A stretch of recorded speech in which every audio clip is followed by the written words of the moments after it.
சரி, நன்றிங்க.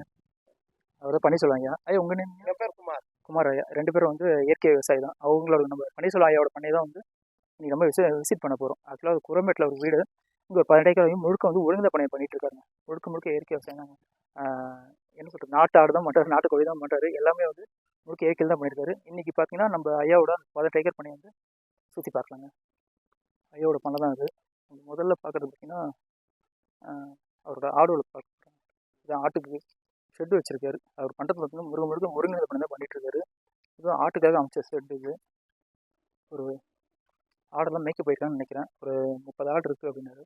முழுக்க நாட்டு ஆடு தான் வச்சுருக்காரு அவர். ஆட்டோட குட்டிங்களை பாருங்க. முழுக்க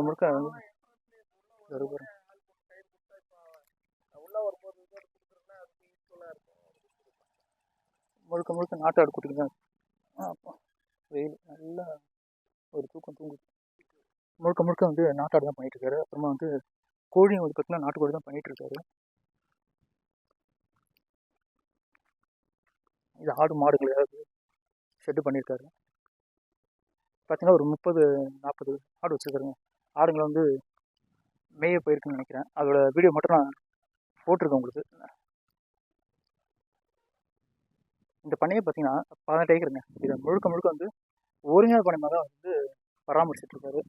ஆடு மாடு கோழி அப்புறமா வந்து மீன் வளர்ப்பு, வாழை, நெல், அப்புறமா வந்து வேர்க்கடலை பண்ணியிருக்காரு, மிளகாய் பண்ணியிருக்காரு. இந்த 18 ஏக்கரை வந்து பயன்படுத்தியிருக்காரு. ஆட்கள் பிரச்சனையால் வந்து அப்படியே மெயின்டைன் பண்ணிட்டு இருக்காருன்றாரு. என்ன ஒரு விஷயம் அப்படின்னு பார்த்தீங்கன்னா, இவர்கிட்ட வந்து தண்ணீர் பஞ்சம் கொஞ்சம் கிடையாதுங்க. அதனால வந்து நல்லா விவசாயம் பண்ணிட்டு இருக்காரு. பாருங்கள் சவுண்டு எப்படி கேட்குது பாருங்க, கோழியோட சவுண்ட்லாம். இன்னும் ஆட்கள் பிரச்சனை இவருக்கு இல்லை. இன்னும் வந்து சூப்பராக விவசாயம் பண்ணுவாருங்க. அந்தளவுக்கு வந்து மண் வந்து நல்ல மண்ணுங்க. என்ன அப்படின்னு கேட்டிங்கன்னா, இங்கே வந்து ஆடு மாடு தான் வந்து மேய்க்கிறதுனால அதோட கழிவுகள் கீழே பார்க்குறீங்களா, அதோட கழிவுகளாகவே இந்த மண்ணை வந்து நல்லா என்ன பட்டலாம் விளையும் அப்படின்ற மாதிரி தாங்க இருக்குது. இப்போ நம்ம அவரோட பண்ணைக்கு போயிட்டு முதல்ல நம்ம பார்க்க போகிறது கோழி எடுத்து தாங்க பார்க்க போகிறோம்.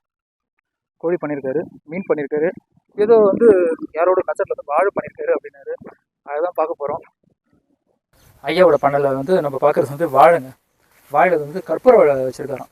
இது ஒரு இந்த வாழையை பாருங்களேன்.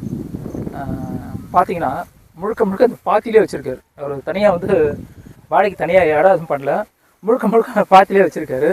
அதுக்கு என்ன காரணம் அப்படின்னு பார்த்தீங்கன்னா, நம்ம மயிலாடுதுறையில் ஒரு ஐயா பேர் சொல்லியிருந்தாரு. அந்த ஐயா பேர் இல்லை, ஞானப்பிரகாசம்னு நினைக்கிறேன். அவரோட மெத்தடில் தான் வந்து இதை பண்ணியிருக்கேன் அப்படின்றாருங்க. ஆக்சுவலாக என்ன சொல்கிறாரு, இங்கே இருக்கிற இந்த பார்த்தீங்கன்னா, இங்கே இருக்கிற பயிரை விட பார்த்தீங்கன்னா இதை தான் வந்து நான் நிறைய லாபம் சம்பாதிக்கிறேன், ஒரு 50,000 நான் சம்பாதிக்கிறேன் அப்படின்றாரு. என்ன காரணம்னு கேட்டிங்கன்னா, அது வரப்பில் வச்சுருக்காராம். வரப்பில் வச்சனால இது நல்ல மகசூல் தருது அப்படின்றாரு, நல்ல வருமானம் இருக்குது அப்படின்றாரு. இன்னொரு பிரச்சனை, ஒரு வாழை மட்டும் வச்சுருக்காரு. தென்னையும் அவர் அந்த ஐயா என்ன சொன்னாரா, வாழை மட்டும் வைக்காதீங்க, வாழைக்கு நடுவில் வந்து தென்னை வைங்க, அப்புறமா எதனா ஒரு சப்போட்டாவோ இல்லை வந்து முருங்கையே வைங்க, இன்னும் லாபம் கிடைக்கும் அப்படின்றாரு. அவர் என்ன சொல்கிறதுனா, நான் ஒரு தப்பு பண்ணிட்டேன், வாழை மட்டும் வச்சுட்டேன், இன்கேஸ் வந்து நான் இதில் வந்து முருங்கையோ தென்னையோ வச்சிருந்தேன்னா இன்னும் நான் ஒரு 1 லட்ச ரூபா வரப்புலேயே வந்து 1 லட்ச ரூபா எடுத்துருக்கலாம் அப்படின்னு சொல்கிறாரு. நான் பயிரை விட வந்து வரப்பில் தான் நான் சம்பாதிச்சிட்ருக்கேன் அப்படின்னாரு. பாருங்கள், முழுக்க வரப்புலேயே நட்டுருக்காருங்க. நம்ம நடப்பில் அதுதான் நட்டுருக்காரு, அதுவே நல்ல லாபம் அப்படின்றாரு. இப்போ நீங்கள் பார்க்குறது இல்லைங்களா, இதுதாங்க அவர் வந்து இதுக்காக வச்சுருக்காராம். கேழ்வரகு போகிறதுக்காக வந்து இந்த நிலத்தை வந்து உழுது வச்சுருக்கேன் அப்படின்னாரு. இப்போ நம்ம அவரோட மீன் பண்ணி போகலாங்க. அப்போ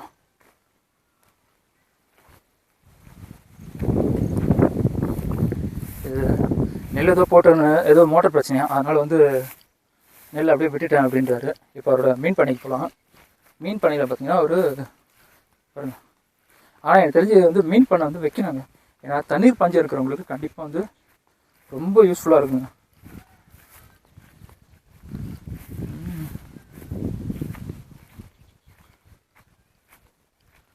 அவரோட அந்த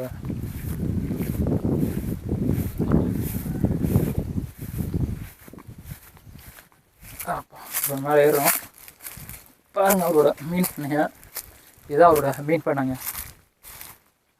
காலைக்கு ஒரு வெட்டியிருக்கார் போல இருக்குது. இதில் பார்த்தீங்கன்னா கட்லா, ரோகு, மிர்கால் அப்படின்னு ஒரு 3 ரகத்தை பண்ணியிருக்காருங்க. எதுக்காக அப்படின்னா, கட்லா வந்து மேலே மட்டும் சாப்பிடணும்னு நினைக்கிறேன், மிர்கால் வந்து நடுவில், கட்லா மிர்கால் ரோகு வந்து அடிமட்டத்தில் சாப்பிடும் அப்படின்னு நினைக்கிறேன். எனக்கு தெரிஞ்சு அதுதான் நினைக்கிறேன். அதனால வந்து மீன் பண்ண பண்ணியிருக்கேன் அப்படின்னாரு. இதுலேயே வந்து லாபம் எடுத்துகிட்டு இருக்காருங்க. ஒரு 1500 குஞ்சு விட்ருக்காரு. எப்படியும் ஒரு 9 மாதத்தில் வந்து 9-10 மாதத்தில் அறுவடை வரும்னு நினைக்கிறேன். எப்படியும் ஒரு 2000 கிலோ எடுத்துகிட்டு மிஞ்சி போனால் நான் ஒரு 4000-5000 செலவு பண்ணுவாருங்க. தீவனம் வந்து அவங்க பண்ணையில் இருக்கிற இந்த சாணியே போட்டுறாராம். இது இருக்குல்ல இந்த ஏழை தலை இந்த வாழை தலை அதே வெட்டி போட்டுருவேன் அப்படின்னாரு. அவரோட மட்டும் வரணுனாரு. தனி நிலத்துக்கு யூஸ் பண்ணால் அவ்வளவு நல்லதுங்க. பயிர் வந்து அவ்வளோ செழிப்பாக வராங்க. அதையும் சொன்னார்.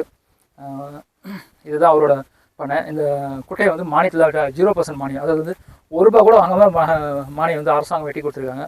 அரசாங்கம் கொஞ்சம் விவசாயம் ஹெல்ப் பண்ணுறாங்க, பண்ணலான்னு சொல்ல முடியாது, பண்ணுறாங்க. இதுதான் அவரோட மீன் பண்ணை. அடுத்தது அவரோட கோழி பண்ணைக்கு நம்ம போகிறோம். இப்போ நம்ம பன்னீர்செல்வம் அவரோட ஐயாவோட பண்ணைக்கு வந்திருக்கோம். இங்கே பார்க்குறது பார்த்தீங்கன்னா நம்ம சிறுவிடை அப்படின்ற ஒரு கோழி எடுத்தாங்க பார்த்துருக்குங்க. 500 கோழி வச்சுட்ருக்காருங்க.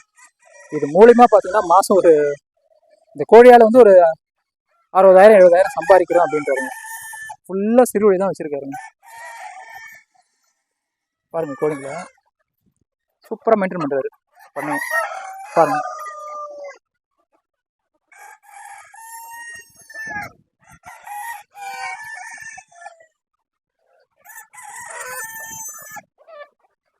அவரோட பண்ணை தான் நம்ம அந்த கோழி பண்ணை தான் நான் பார்க்குறோம். அந்த கோழி பண்ணை தான் சிறுவிடை தான் வச்சுருக்காரு. இந்த சிறுவிடையில் என்ன அப்படின்னு பார்த்தீங்கன்னா, அந்த மூக்கை கட் பண்ணுற வேலை இல்லை. வேறு ரகம் வச்சுன்னா மூக்கெல்லாம் கட் பண்ணிட்டு இருக்குமா, இதில் அது தேவையில்லை அப்படின்றாரு. அது இந்த ஷெட் அமைக்க 1.5 லட்சம் ஆச்சு அப்படின்றாங்க. கொஞ்சம் நல்லாயிருக்கும், ஒரு 50 வருஷம் லைஃப் வரும் அப்படின்றாரு. அதேமாதிரி பார்த்தா முட்டை தான் நல்ல விலைக்கு போகுது அப்படின்றாரு. அதான் சொல்கிறேன், மாதம் ஒரு இந்த முட்டையிலே வந்து ஒரு 50,000-60,000 சம்பாதிக்கிறாரு. அந்தளவுக்கு கோழி வளர்ப்பில் நல்லா வருமானம் இருக்குங்க. கோழி வளர்ப்பு கோழி சார் ஆகலான்றாங்க. தெரிஞ்சு அது உண்மைதாங்க. எனக்கு தெரிஞ்சு நிறைய பேர் வெளியில் சொல்கிறதுல இன்கம் டேக்ஸ் விவரம்னா வந்துருமோன்ட்டு. அது உண்மையே கோழி வளர்ப்பில் வந்து ₹1 கோடி சம்பாதிக்குவாங்க. அதுக்கப்புறம் பார்த்தா ஆட்டுப்பண்ணையும் வந்து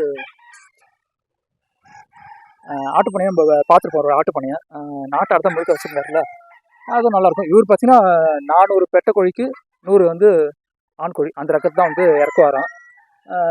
முட்டைக்காக தான் பண்ணிகிட்ருக்கேன் அப்படின்னாருங்க. நல்ல லாபம், முட்டையிலே வந்து ஒரு 50,000-60,000 கிடைக்குது அப்படின்றாரு. உண்மையிலேயே வந்து கோழி எடுத்த கோழி விசாரர் ஆகலாம் அப்படின்றது உண்மையிலேயே வந்து ரொம்ப ஒரு நல்ல விஷயங்க. அது இன்றைக்கி வந்து இவரோட பண்ணையை தான் நம்ம பார்த்துருக்கோம், நம்ம ஐயாவோட பண்ணையை. உண்மையிலே வந்து ரொம்ப சந்தோஷமாக இருக்குங்க. ஏன்னா சென்னையில் வந்து ஒருத்தர் வந்து இங்கே ஒரு 18 ஏக்கர் வாங்கி விவசாயம் பண்ணுறாரு. என்ன ஒன்று ஆட்கள் பிரச்சனை இருக்குங்க. அதை வந்து நம்ம வந்து நம்மளே வந்து இறங்கி வேலை செய்யணுங்க. அப்போ தான் வந்து இந்த பண்ணையை வந்து சக்ஸஸாக பண்ண முடியும். ஏதோ அவரால் முடிஞ்ச வரைக்கும் அவர் சக்ஸஸ் பண்ணியிருக்காரு. வீடியோ பார்த்த எல்லாருக்கும் வந்து நன்றிங்க. ஏன்னா நானும் ரொம்ப நாள் கழிச்சு வீடியோ போடுறேன். இனிமேல் அப்டேட் பண்ணிகிட்டே இருக்கணும் தான் அப்படின்னு நினைக்கிறேன். டைம் இருக்க மாட்டேங்குது.